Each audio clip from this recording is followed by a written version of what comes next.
Hi everyone, welcome to our Wellbeing podcast.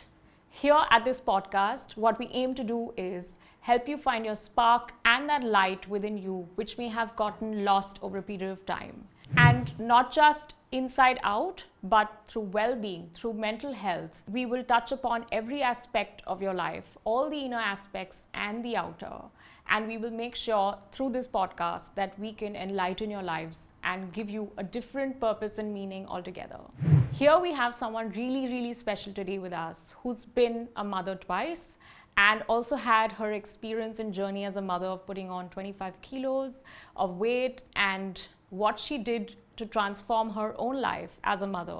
She's here to share with us her experience, and we both will indulge and share the inside and the outsides of the story of a mother and everything that we go through as a child, the way we've been parented, the way we parent our children. It's all connected. It all starts from the womb, and it's all starts from the inception of everything that exists. And here we are going to unlock a couple of experiences here with her. And we have Nelia, the founder of Mama Story. Hi Nakshi, thank you so much for having me here. And thank you so much for this beautiful introduction. Tell us about what inspired you to begin Mama Story. So I think it all started in 2018 with my first pregnancy, where I, like any other mother out there, I became more conscious about the things that I apply on my skin. Because as we all know, skin is our largest organ that absorbs pretty much everything, right? Mm-hmm. So I started choosing only toxin-free products, things that don't have parabens, sulfates. And that's where I dive deep into understanding what clean beauty is, basically, right?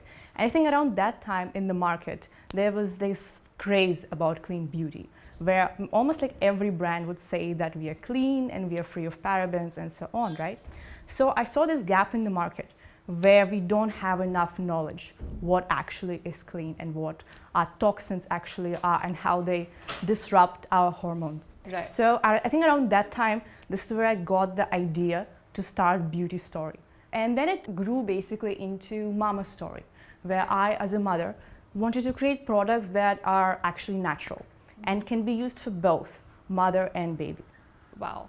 So tell us a little bit about what these products are, how are they different, and the Mama Story, the brand name itself sounds like there is a lot of thought that's put in, there's a lot of your personal experience that's put in.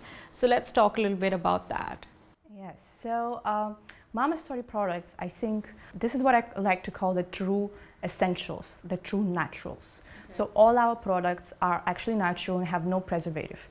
And I think the only way to create a natural product is to use very simple formulations, right? And make it in small batches, right? Because if the product is actually natural, the shelf life won't be that much, right? Oh, wow. Yes, okay. it is. So Nelia, I want to dive a little deeper into inner beauty while we speak about skincare and the outer beauty. And you know, there's so much of validation that comes from how we look, how people think we look. So there's one part of that that I would like you to take us through. But I would also like you to tell us a little bit about the inner journey and the inner beauty as well. I believe that inner beauty and the external beauty is very much interconnected.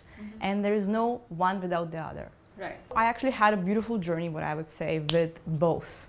And if before I only cared about, honestly, about the external beauty, so I would go all the way to, you know, learning everything about skincare, choosing the best products, finding the best dermatologist, doing even wellness practices, making sure that I eat right. So all these are sort of external factors, let's say, right? And yes. And I've struggled with acne for a very long time, and it felt like nothing is helping me, you know. And then it was absolutely random. I started meditating and reciting mantras every morning. I just started transforming as well on the outside. Isn't it amazing? Yeah, right? that is amazing. And I would like to add to that because I've been through a similar experience myself, that I was also filled with a lot of acne, and you know, I sort of was asked to go to doctors, to dermos, and you know, take those medicines, take those pills. I really never wanted to do that. I don't believe in that because I feel like the root cause is something else. And I went into this zone of just journaling my emotions and processing them. And I began to realize that I have such an issue with accepting for who I am, accepting myself for who I am. And that's what the skin is all about. And I had a similar experience where after putting it all out, it was all cleared out. Wow. It was literally all cleared out. Crazy. Even if I ate junk, even if I ate the healthiest version, it would not come back because I think it was more internal. And people overlook this factor, the factor of stress.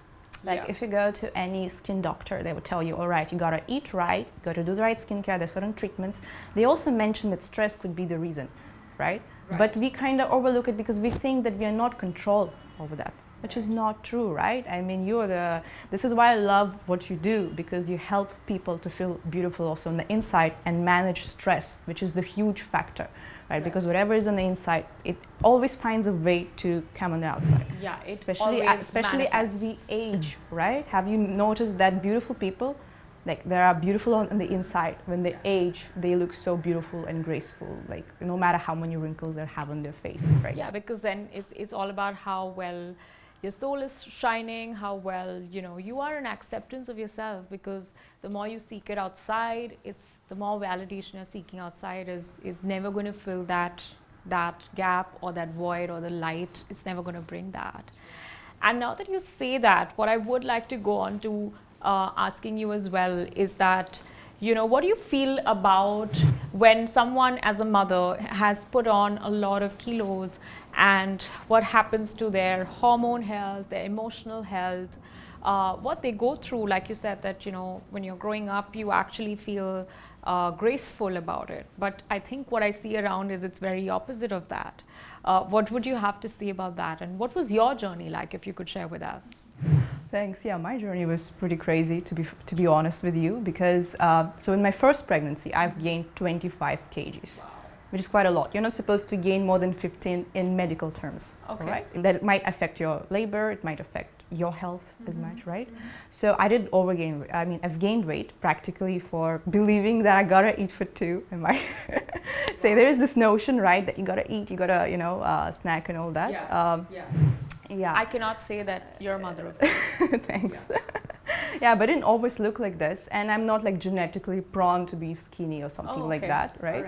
So I did gain that weight, and then I had a beautiful journey of transforming my body. And after I transformed my body, honestly, I feel that I looked even better than I was before pregnancy, which is quite an interesting thing, because we all expect that, we say that, or your body will never be the same, in a negative way. It doesn't have to be true, And this is when I realized this mindset sometimes is the root cause of the weight gain and not taking care of yourself postpartum as well, right? So what helped me was doing it out of place for love for myself, for my body, honoring my body and what I eat and how I take care of myself. With my first baby especially, I didn't have help exactly. I didn't have nannies. I'm like many other mothers out there who struggle to just juggle, taking care of the baby, cooking food, just taking some time for myself as well, right? So I remember taking him to the gym with me along, or just, when he plays on his play mat, I'll be next to him doing my stretches and all of that stuff. And that was amazing, because I think even now, so he's going to be 6 this year, right? Because I led by example.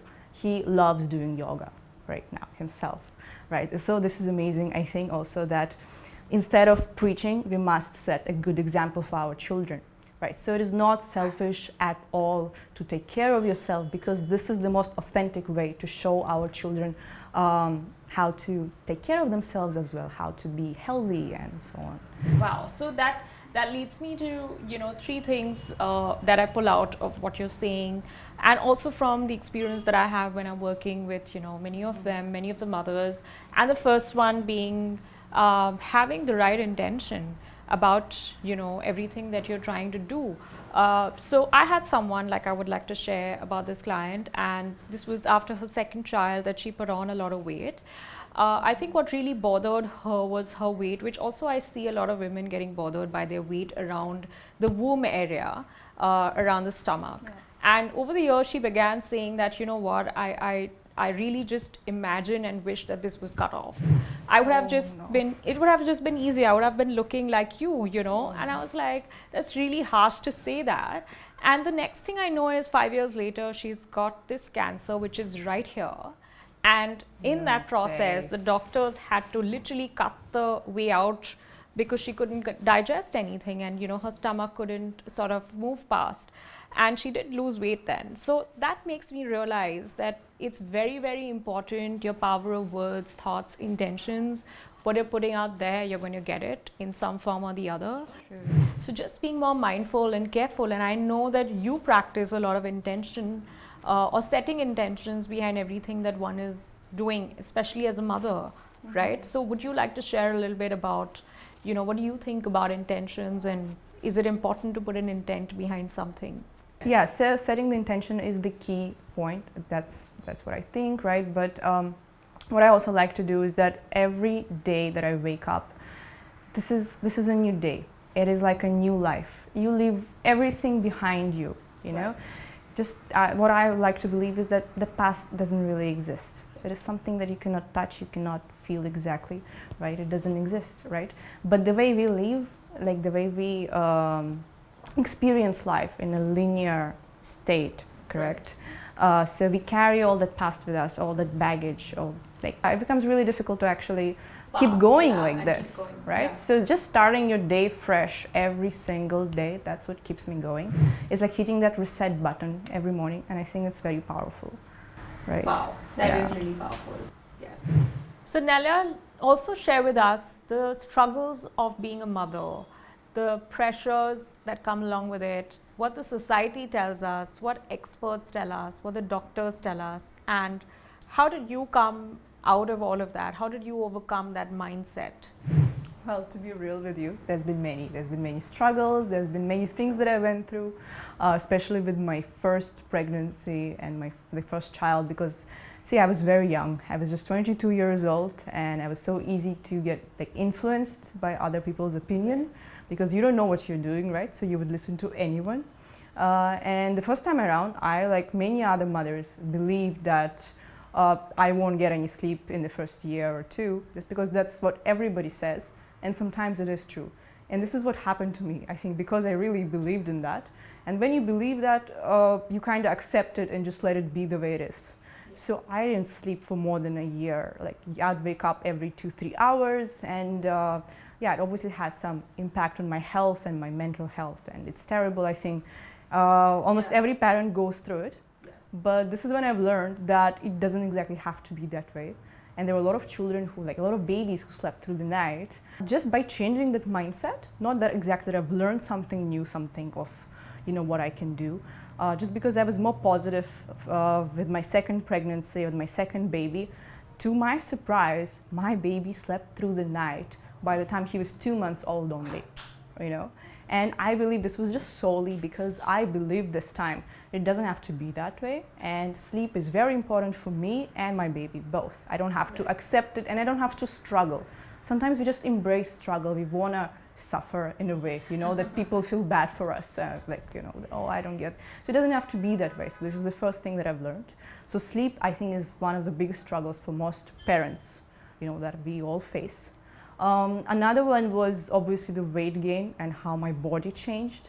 I think a very typical struggle is the lower back pain, which most mothers experience, because after giving birth, we have a weaker core, right? So there's a lot of pressure on your back, right? And that results in that pain. And even if you go to some specialists, by specialists I mean maybe gym instructors or somebody in that field. As an expert. Yes, and you complain about it, and I might just say that, well, you are a mother and it happens, it's normal, it's very normal. So this whole belief that it's normal makes us think, oh, it is normal, I might as well just go with this, it's okay, everybody suffers. But my message here is that you don't have to, actually. There are things that you can do. Like for me, yoga helped me so much in a way that I didn't even expect. It took away, in the second time I was pregnant and had a baby, I didn't suffer from the lower back pain at all till now. But the first time it was terrible. I couldn't even get up. It was so painful. I couldn't pick up my baby.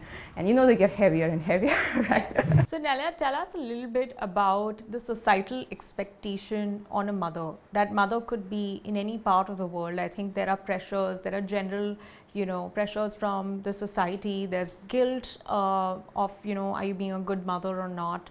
And especially there's something that I've noticed that happens everywhere, that, people love to sympathize with you when you are not doing so well. People love to sympathize and find their significance in helping you. But the minute you're doing really well, the minute you're doing, you're thriving, you figured it out, at least for yourself, a lot of people can get really upset about it very unknowingly. It's a strange thing. They'll try thing to bring you down. Yes, that's true. That's yes. true. So it's funny. It's funny. They see like you can't have it all. There'll be a notion that yes, if you have it all figured out with your work and your career, you must be not a very good mother. There is this notion that she must be spending too much time working on herself. Yes. Meaning that she spends less time with her children, which is not necessarily true. Right. And she probably does what works best for her. So in that way, obviously, there are some societal expectations. And we must not give in to that. Yeah. Or confide into what yes. they think is the best way to be the mother. Yeah. Because nobody should be allowed to define that for us. Only you know what's best for your child, because every situation is so unique. Neither I nor you can actually say to that mother, what is best for her. And definitely not the society or whatever they expect from her, right? So there's definitely that pressure, and I sympathize with every mother like myself, because I've been through that too. I understand what mom guilt is. It is very real. It is, especially in today's age, where, as I know, I think the maternal leave is only around 3 to 6 months, yes. right? Which is very less, and you are forced to get back to work. And even though you may want to go back to work, right? But even if you do want to work, you might feel that guilt. That I'm living, which is very natural. This is a maternal instinct. You've been with that. I mean, you gave life to that human being, and you're taking care of him or her for like 24/7, and then suddenly you have to leave, and you will have all kinds of fears. Will the mixed emotions? Yeah, mixed emotions. Yes. Whoever will be taking care of your baby while you're out, is that person doing the right job? I mean, is that person? Can I trust that yes, person? the trust. Yes. The trust. Oh my God! Like for me, the trust issues probably was the biggest, and it is for many other mothers. How do you trust? It is. Yes. It comes to the point where you must, and sometimes you install these cameras in your house because, and stuff happens. There are cases, when you can see that the nanny or whoever is taking care of the baby might just do something that really leaves you uncomfortable. True. Yeah. True. Right. Yes. Yeah. So I think trust and confidence and not having the world to decide or define, or the society to define for you what's right and wrong for you, not worrying too much about and being bogged down by the baggage of how things should be as a mother. What you should do, accept, not do. I think breaking away from those shackles, especially in today's day and time, is really, really important. Happy mother, happy baby. Yes. Do not feel guilty about taking care of yourself, because I think you cannot pour from an empty cup, right? Exactly. You must refill your cup. Yeah, I think that helped me a lot in my personal experience, and I think any mother who is feeling guilty about pursuing her dreams must remember that by showing this example, to her children, that she's taking care of herself and she's fulfilling her dreams, whatever that dream is. This is probably the best thing you can do for your children because as well. your children tend to biomimic, especially till the age of 7 and 14. Your children are biomimicking you in terms of how you do things, how you react. If you're lying, if you're scrolling on the phone, if you are working out, if you are feeling low, if you're feeling happy, they are biomimicking everything, because they are literally like sponges. That's how the subconscious mind develops over a period of time. I mean, it's amazing. Yeah, so I think love is the center of it all, and that's the point of healing. That's the point of healing that heals us as individuals, that heals us as a parent, that heals us, heals a child. I think, there are a lot of parents that we have who come to us and say that, I'm sending you my child, please make sure you fix him or her. And all I want to tell them is that if you put in that practice of having the emotion of love involved or incorporated into your child's life, whether that's a form of touch, whether that's a form of spending quality time, or whatever you would like or you believe in, and having that practice in itself is very healing for the child. So, you don't know where is that thin line when it gets lost, at what age it's getting lost, and all you need to do is bring that back a little bit. It's easier said than done, but of course you'd know that better as well as a parent. And I think love is the center of all healing that needs to happen. I have seen that even with diseases. A lot of people, when they attract diseases in their body, all they're seeking for is love and attention. You know that, right? To say this, yeah.